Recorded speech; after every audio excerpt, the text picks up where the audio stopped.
আর শুরুতেই রাজ্যে প্রশ্নে ডিপিএসসির ভবিষ্যৎ। পূর্ব মেদিনীপুর ডিপিএসসির আইনি অস্তিত্ব নেই, রায় ঘোষণা বিচারপতি রাজস্বী ভরদ্বাজের। প্রাথমিক শিক্ষক নীলাঞ্জনা মাইতির বদলি বাতিল।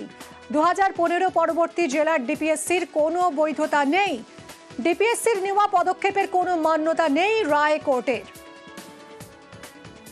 অর্ণব রয়েছে আমার সঙ্গে সরাসরি। অর্ণব, এই যে 32,000 প্রাথমিক শিক্ষকের চাকরির মামলা, সেই মামলায় কি এই রায়ের কোনো প্রভাব পড়তে পারে? যদি পড়ে তাহলে কেন? দেখো, আইনজীবীদের একটা বড় অংশ বলছে প্রভাব পড়তেই পারে, কারণ প্রাথমিক শিক্ষকদের যে নিয়োগপত্র সেটা কিন্তু ডিপিএসসি থেকে দেওয়া হয়। প্রাথমিক শিক্ষা পর্ষদ অর্থাৎ বোর্ড মেধাবী ভালো ছাত্র যারা শিক্ষক হওয়ার যোগ্য সেই বাছাইয়ের কাজটা করেন, কিন্তু জেলা ভিত্তিক নিয়োগপত্রটা দেয় জেলা প্রাথমিক এক্ষেত্রে বিদ্যালয় সংসদগুলি।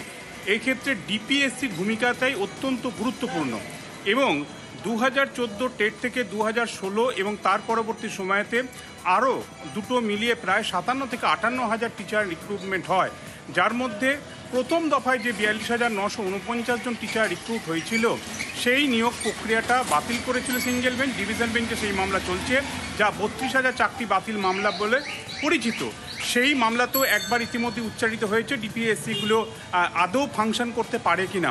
সেক্ষেত্রে কলকাতা হাইকোর্টে বিচারপতি রাজস্বী ভরদ্বাজের নীলাঞ্জনা মাইতি পূর্ব মেদিনীপুরের একজন প্রাথমিক শিক্ষক, তাকে যেভাবে ডিপিএসসি পূর্ব মেদিনীপুর বদলি করেছিল, স্থানান্তর করেছিল, সেই সিদ্ধান্ত চ্যালেঞ্জ করে তিনি মামলা করেন।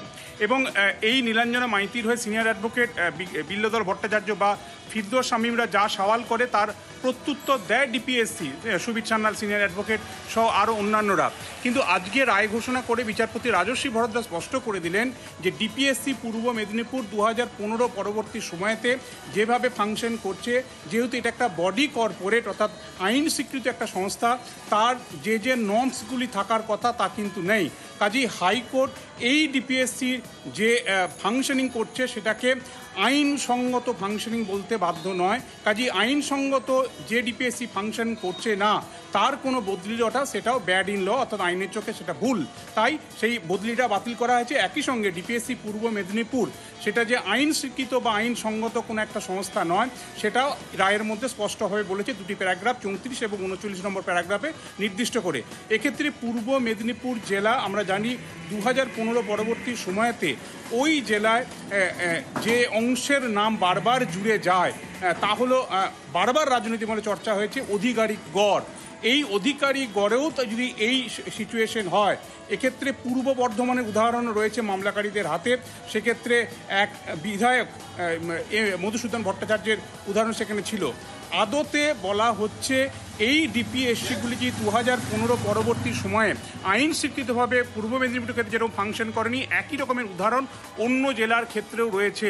তাহলে এই যে প্রায় 60,000 প্রাথমিক শিক্ষক নিয়োগ পেল, ডিপিএসসির মাধ্যমে নিয়োগপত্র পেল, যে ডিপিএসসিগুলো আইন স্বীকৃত নয় বলে আজ হাইকোর্ট জানাচ্ছে, তাহলে তার ভবিষ্যৎ কি, তার ভবিষ্যৎ কি? মূল বিষয়টা হচ্ছে অ্যাপটিটিউড টেস্ট হয়নি, কি হয়েছে, এই পুরো প্রক্রিয়াটা বিচারপতি তপব্রত চক্রবর্তী ডিভিশন বেঞ্চে এখন তার চুলচেরা বিশ্লেষণ হচ্ছে। একাধিক বিষয় প্রতিদিন উন্মোচিত হচ্ছে, সিবিআই তদন্ত করছে আমরা জানি, কিন্তু ডিপিএসসিগুলি পূর্ব মেদিনীপুরের ক্ষেত্রে যেভাবে আজ রায় দিল কলকাতা হাইকোর্ট, সেটা আইন শৃঙ্খলা সংস্থা না বলার পর তাহলে কাদের মাধ্যমে নিয়োগগুলো হয়েছিল, এই প্রশ্নটাই এখন বড় হয়ে উঠছে। অনেক ধন্যবাদ অর্ণব। ডিপিএসসি একটা বডি কর্পোরেট, সেই বডি কর্পোরেটে বিভিন্ন জন সদস্য থাকে, এমএলএ, জেলা পরিষদের সদস্য, মিউনিসিপ্যালিটির কাউন্সিলররা, প্রত্যেকেই এই ডিপিএসসির মেম্বার হয়। সেটাকে গ্যাজেট করতে হয়। এই ক্ষেত্রে কোনো গ্যাজেট পাবলিকেশন হয়নি। চেয়ারম্যান এনগেজ করা হয়েছে, তারও কোনো গ্যাজেট হয়নি। ফলে ডিপিএসসি তো নেই, স্টেট গভর্নমেন্ট চেয়ারম্যান নিযুক্ত করে, শুধুমাত্র একটা নোটিশ দিয়ে উইদাউট এনি গ্যাজেট এই চেয়ারম্যান এনগেজ হয়েছে। কোনো ডিপিএসসি নেই, তারপরে তাদের মাধ্যম দিয়ে, সেই চেয়ারম্যানের মাধ্যম দিয়ে অ্যাপয়েন্টমেন্ট হচ্ছে, ট্রান্সফার হচ্ছে। আসলে এগুলো সবটাই দুর্নীতি করার জন্য এটা করা হয়েছে।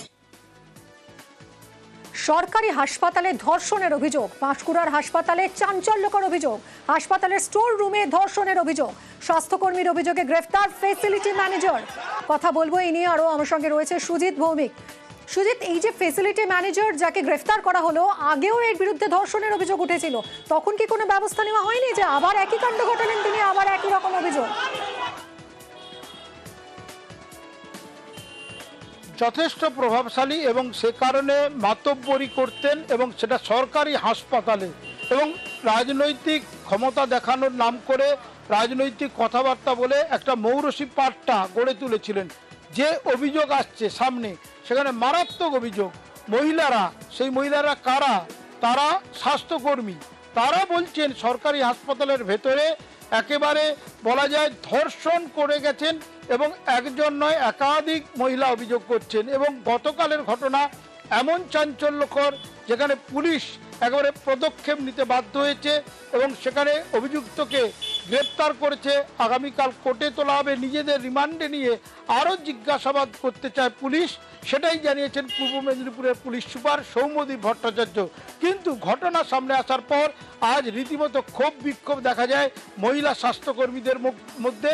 শুধু মহিলা স্বাস্থ্যকর্মী কেন, স্বাস্থ্যকর্মী যারা রয়েছেন সবাই কিন্তু ক্ষুব্ধ। তারা বলেন এই যে মাতব্বর, এই মাতব্বরের বিরুদ্ধে বহু মহিলাই কিন্তু অভিযোগ জানিয়েছেন, কিন্তু পদক্ষেপ কেন নেওয়া হয়নি মিমি, সেটাও কিন্তু মানুষ বলছেন। নেননি কেন?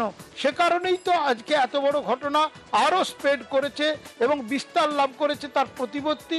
এবং আরও মহিলারা ধর্ষণের মতো মারাত্মক অভিযোগ করছেন। কোথায়? না সরকারি হাসপাতালে তাদের ধর্ষিতা হতে হয়েছে। কার দ্বারা? না সেও কিন্তু তাদের সহকর্মী, তিনি মাতব্বর কর্মী। সব মিলিয়ে সামনে আসার পর ঘটনা রীতিমতো শোরগোল শুরু হয়েছে, শুধু পাঁশকুড়া নয় গোটা পূর্ব মেদিনীপুর জেলা জুড়ে। এখন দেখার কি পদক্ষেপ নেয় কর্মকর্তারা, শুধু তো পুলিশি পদক্ষেপ, কি ব্যবস্থা নেওয়া হয় সেটাই এখন দেখার সুযোগ। ধন্যবাদ। কাল ছুটির পরে আমি আসছিলাম, তখন আমাকে জোর করে রুমে নিয়ে যেয়ে আমার সাথে খারাপ কিছু কাজ করতে বাধ্য করেছিল। কে করেছিল? জাহির আব্বাস খান। এর আগেও কি একাধিকবার এরকম ঘটনা ঘটেছিল? আমাকে জোর করেছিল কিন্তু আমি রাজি হইনি, কিন্তু কালকে আমাকে এমনই জোর করেছিল যে বাধ্য হয়েছি। না কেউ ছিল না, কালকে সানডে ছিল, ছুটি ছিল, কেউ ছিল না। আমরা একটাই চাই যাতে তার শাস্তি হোক। আমাকে তো বারবার হুমকি দিয়ে রুমে ডেকে নিয়ে যায় এবং ধর্ষণ করে। যে ধর্ষণটা কি করেছিল আপনাকে? জাহির আব্বাস খান। এর আগেও কি একাধিকবার এরকম ঘটনা ঘটেছিল? হ্যাঁ, আমাদের আগের কোম্পানির যে ফ্যাসিলিটি ম্যানেজার ছিল ওনাকে জানানো হয়েছিল, কিন্তু সে আমাকে কোনোভাবেই সাপোর্ট করেনি বলার জন্য। আজকে থানায় এসেছেন? হ্যাঁ। দক্ষিণ দিনাজপুরে বেটিং চক্রের রমরমা। শিক্ষকের ডেরায় টাকার পাহাড়, আর সেই টাকার পাহাড়েই পর্দাফাঁস। বালুরঘাটের ঘটনা, অনলাইন বেটিং চক্রের হদিশ মিলেছে। কথা বলবো অনুপের সঙ্গে। অনুপ, কিভাবে এই অনলাইন বেটিং চক্র ধরা পড়লো? দেখো, দক্ষিণ দিনাজপুর জেলার বালুরঘাট শহরের পাশেই গঙ্গারামপুর শহর, সেখানে কিন্তু এই যে অনলাইন লোটো খেলার এটা নিয়ে কিন্তু পুলিশের কাছে খবর ছিল। সেই মোতাবেক কিন্তু গত মাস থেকে পুলিশ এটা নিয়ে রেড করছিল এবং বিভিন্ন জায়গায় তল্লাশি চালাচ্ছিল। এই করতে গিয়ে পুলিশ প্রায় 12 জনকে গ্রেপ্তার করে। এরপরেই কিন্তু সেই তথ্য উঠে আসে, সেখান থেকে পিন্টু ঘোষ নামে একজনের নাম উঠে আসে, গঙ্গারামপুর শহরের একজন হোটেল ব্যবসায়ী। তাকে পুলিশ গ্রেপ্তার করার পরেই কিন্তু সেখান থেকে উঠে আসে এই অপূর্ব সরকার, যে গঙ্গারামপুরের নয়াবাজার হাই স্কুলের শিক্ষক, এবং তার পাশাপাশি আরেকজনের নাম উঠে আসে কুণাল দাস, সেও গঙ্গারামপুরের বাড়ি। এই তাদের মাধ্যম থেকে কিন্তু এই অপূর্ব সরকারের বাড়িতে গতকাল তল্লাশি চালিয়ে এই ব্যাপক পরিমাণ যে টাকা উদ্ধার হয়েছে তার বাড়ি এবং তার শ্বশুর বাড়ি থেকে। এই ঘটনায় কিন্তু পুলিশ এখনো তদন্ত করছে যে এর পিছনে আরো কেউ আছে কিনা বা আরো কোথাও কোনো টাকা পয়সা লুকিয়ে রেখেছে, সেটাই এই মুহূর্তে জানতে চাইছে পুলিশ। তদন্ত শুরু হয়েছে। গত মাস 27 তারিখে গঙ্গারামপুরে একটা বড় টিম নিয়ে আমরা রেড করেছিলাম একটা জুয়ার আড্ডাতে, যেখানে অনলাইন গ্রে ওয়েবসাইটের মাধ্যমে জুয়া খেলানো হতো। তো সেই দিনই 12 লোককে অ্যারেস্ট করা হয়েছে। আর দুটো লোকের নাম উঠে এসছে, অপূর্ব সরকার ও কুণাল দাস, যাদেরকে আমরা পরে 2 দিন আগে গ্যাংটক থেকে অ্যারেস্ট করলাম। পুলিশ কাস্টাডিতে যখন ওদেরকে জিজ্ঞাসাবাদ করা হলো, কিছু স্টেটমেন্ট পেয়েছি কি ওরা এই গ্যাম্বলিং থেকে গেন ওরা করেছে, ওটা অপূর্ব সরকারের ইনলজের বাড়ি থেকে 1,17,97,000 লাখ টাকা ওর নিজের বাড়ি থেকে গঙ্গারামপুরে সিজ হয়েছে। টোটাল সিজার হলো 1,40,00,000